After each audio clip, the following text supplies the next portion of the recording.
देखो 1 रुपए का नोट अगर किसी भाई के पास हो, नहीं होगा तो आप अपने 1 रुपए के नोट को देखना, गूगल पे भी कहीं पे भी सर्च करोगे 1 रुपए का नोट देखना, उस 1 रुपए के नोट पर बड़े बड़े अक्षरों में लिखा होता है भारत सरकार और नीचे लिखा होता है गवर्नमेंट ऑफ इंडिया, यानी कि वो भारत सरकार का करेंसी नोट है। फिर अगर कोई बोले कि क्या ये भी करेंसी नोट है, नहीं, ये भारत सरकार का करेंसी नोट नहीं है, ये रिजर्व बैंक ऑफ इंडिया का बैंक नोट है।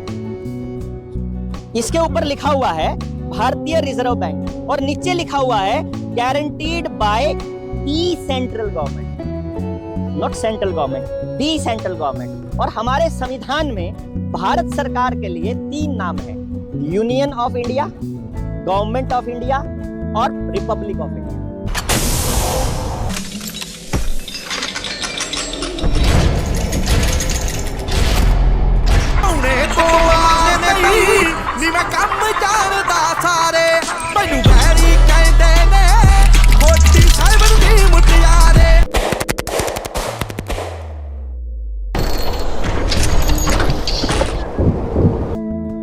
अगर आप कोई कोर्ट में केस लड़ते हो तो यूनियन ऑफ इंडिया के खिलाफ लड़ते हो, आपका पासपोर्ट अगर है कहीं बाहर जाते हो तो वो यूनियन ऑफ इंडिया के आप नागरिक होते हो और अदरवाइज गवर्नमेंट ऑफ इंडिया कागजों में आता है। इसके अलावा कोई नाम ऑफिशियली भारत सरकार का नहीं है। तो जब आप 1 रुपए के नोट पर भारत सरकार लिखते हैं तो यहाँ गारंटीड बाय भारत सरकार क्यों नहीं है? तो जब हमने इसके डॉक्यूमेंट निकाले तो आरबीआई एक्ट के अंदर ही इसका सोल्यूशन मिला कि ये actually the central government is the British government, तो ये जो गारंटी है this is by the British government. तो हम फिर आरबीआई के और अंदर चले गए, आरबीआई के आर्काइव में पहुंच गए, वहां से दस्तावेज निकाले तो हमको मालूम पड़ा कि RBI is a private body और उसके शेयर होल्डर्स की लिस्ट ले आए हम लोग, इतनी बड़ी लिस्ट है, मतलब आप पता चलता है कि और भारत सरकार का उसका डिसीजन मेकिंग में कुछ भी नहीं है। भारत सरकार जो भी डिसीजन लेगी उसके सेंट्रल बोर्ड से पूछ करके लेगी और सेंट्रल बोर्ड में बैठा हुआ है रतन टाटा, नारायण मूर्ति, नंदन नीलकणी जैसे लोग, मतलब वो डिसाइड करेंगे, वो लगाता वो अलग बात है। रुको एक मिनट, अभी पहले पूरा सुनिए, अभी इसको नोटबंदी पे भी आऊंगा मैं, आपके वाले पॉइंट पे भी।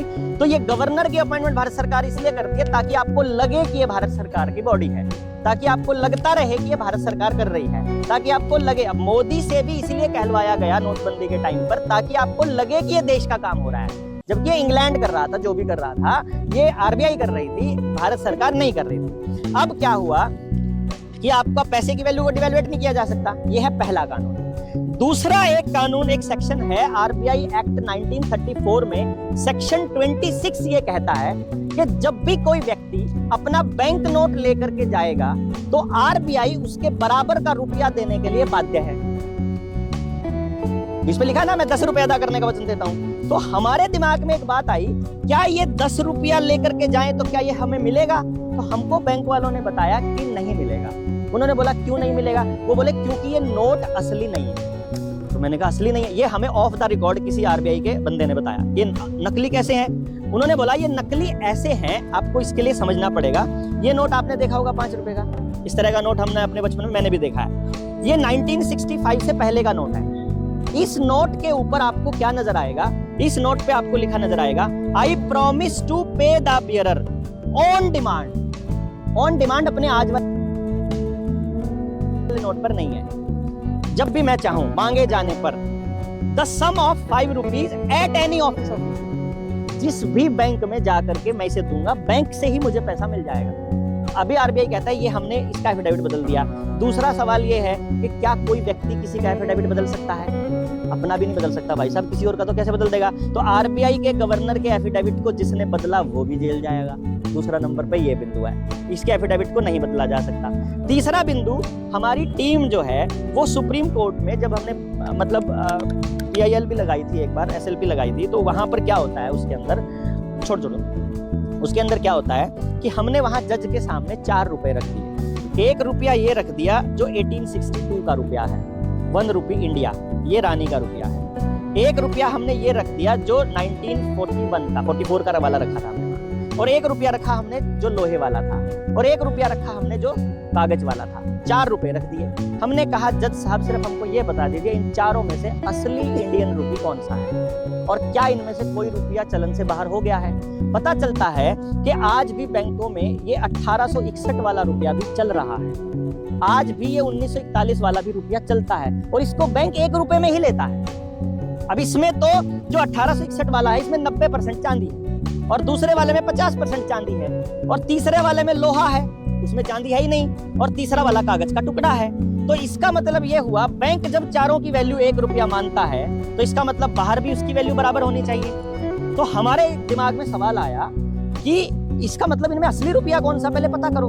तो अंदर गए तो जज ने ये कहा आप जो कह रहे हो वो 100% सही है, but your SLP is dismissed. हमारी SLP डिसमिस कर दी है। उस दिन हमको यह समझ में आ गया अपनी टीम को कि इसका मतलब कोर्ट को रुपए का मसला लेने का हक ही नहीं है, क्योंकि जिस दिन कोर्ट में यह मसला चला गया, कोर्ट को कानून के हिसाब से चलना पड़ेगा और कानून में रुपया इज नॉट दिस मेटल, रुपया इज स्टैंडर्ड। जैसे किलोग्राम लोहे का बट्टा हो, चांदी का बट्टा हो, सोने का बट्टा हो, किलो मतलब किलो, 1000 ग्राम सोने का बट्टा होगा वो भी 1000 ग्राम ही तोलेगा और लकड़ी का भी, चाहे दाने हो 1 किलो 1000 ग्राम ही 1 किलो बनेगा, ना 999 ग्राम बनेगा ना 1001 बनेगा, सिर्फ 1000 ग्राम ही 1 किलो बनेगा। इसका मतलब जो किलो है वो धातु का, किलो से मतलब धातु नहीं है कि किस धातु का है, किलो का मतलब उसका स्टैंडर्ड है और उसका स्टैंडर्ड 1000 ग्राम। इसी तरह से रुपया उस किस धातु का बना है इस पर निर्भर नहीं करता, वो चांदी का भी उसकी वैल्यू और कागज के रुपये की वैल्यू एक ही मानता है। अगर बैंक, आप भी बैंक में जाओगे तो आज 1 रुपए में लेता है वो, तो इसका मतलब आप चांदी का लेकर जाओ या कागज का, 1 रुपया माना जाएगा। इसका मतलब वो उस धातु पर निर्भर नहीं करता बल्कि उसके स्टैंडर्ड पर निर्भर करता है। और रुपए का स्टैंडर्ड जब हमने निकाला तो 1882 के पेपर करेंसी एक्ट में मिला कि 15 रुपया बराबर 1 मोहर यानी 1 तोला सोना, यानी 1 रुपया बराबर 770 असली में। तो इन्होंने हमारे रुपए की वैल्यू को खत्म कैसे किया इनडायरेक्टली, इस गेम को समझना है अगर आपको, तो इसके लिए खेल समझ में आएगा आपको। जब सुनार जो है वो आपको हुंडी देते थे, जैसे आड़ती से हम पर्ची लेकर आते थे, सुनार के पास पैसा जमा कराया, उससे पर्ची ले ली, पैसा जमा कराया, पर्ची ले ली। बाद में लोगों ने सोचा यार कौन सुनार के पास हर बार जाएगा, पर्ची में ही आपस में ट्रेड करना स्टार्ट कर दिया। आपने उस पर्ची को ही सोना मानना शुरू कर दिया, क्योंकि आपको मालूम है कि इस पर्ची के बराबर का सोना सुनार के पास रखा है, तो आपने उस पर्ची को ही सोना मानना शुरू कर दिया। इसी तरह से 1934 में जब आरबीआई एक्ट बना तो उस टाइम पर आरबीआई ने जब ये नोट जारी किए, आरबीआई के नोट में लिखा हुआ था कि आप जब चाहो अपना सोना जाकर के बैंक से ले सकते हो। तो लोगों ने सोचा कि हम जब चाहे ले तो सकते ही हैं, तो इन्होंने इसको ही रुपया मानना शुरू कर दिया। ये रुपए के नोट थे और इन्होंने रुपया मानना शुरू कर दिया। आप अगर अपने पुरखों की थोड़ी सी डिटेल में जाओगे, थोड़ा पहले जाओगे, आपके पिताजी और हम सबके दादाजी जो छोटे उम्र में हैं, उन सबके दादा हमेशा ये कहते थे, मेरे दादा को तो मुझे मालूम है, मेरे दादा मेरी दादी को बोलते थे दिए एक 10 का नोट, छोरी के हाथ पकड़ दो, दिए एक 100 का नोट। वो कभी भी उन्होंने 100 रुपए नहीं बोला, उन्होंने बोला 100 का नोट, 100 का note, it's a promissory note. तो उनको मालूम था कि ये 100 रुपए नहीं है, 100 रुपए का नोट है, इसके बदले का सोना वहां रखा हुआ। और हमारे पुरखे इस बात को जिक्र किया करते थे कि जितना सोना नहीं कहा करते, वो जितना सोना सरकार दो रहा होगा उतने छाप सके, उससे फालतू नहीं छाप सकते। सोने की रेशो में वो सोना कितना है वो ये है, वो अमाउंट हम ठा लाए। यह जो सोना तोड़ा था ये मोदी ने कौन तोड़ा था? राहुल की माँ तोड़ के गई थी। हाँ, कड़कतम एक आदमी का, ये सारे एक के हैं। इस टाइम पे जो मोदी की गेल बैठे हैं ना 288 MP, उनमें 144 तो पहले हम यूपीए में थे। ये जगह बैम है कि बीजेपी की सरकार है। मैं बताता हूँ इस गेम को। नोटबंदी इसने नहीं करी है, नोटबंदी इससे पहले बहुत हो चुकी है, हमको मालूम नहीं चलता। जैसे 2000 का नोट चुपचाप गायब कर दिया गया, आपको पता भी नहीं चला। वो 10-10 के नोट जिनका मैं 5 रुपए से, मैंने अभी बोला इन्होंने गायब कर दिया गया। इससे पहले के 10 रुपए पहले गायब हुए ना भाई। ये 5 ये जो 10 रुपए के नोट है, मैं आपको 10 रुपए का एक नोट दिखाता हूँ। कौन सा? हाँ, ये 5 रुपए का नोट तो गायब हो लिया। आउटडेटेड कभी नहीं होता जी, रुपए का स्टैंडर्ड जो रहेगा तब तक वो आउटडेटेड नहीं होता। अभी इससे पहले की कहानी बताता हूँ, मोदी पे भी बताते हैं। ये देखो, ये 10 रुपए का नोट, ये तो 10 का नोट आपने देखा ही है ना, चलता है ना। ये नोट गायब हो चुका है। गायब हो चुका होगा, कैसे हुआ? जब मैंने कहा रुपया तो चांदी का भी चलता है, रुपया ये भी चलता है, ये गायब कैसे हुआ? गायब होने के पीछे का खेल आपको समझना पड़ेगा। ये खेल है जो मैंने आपको बोला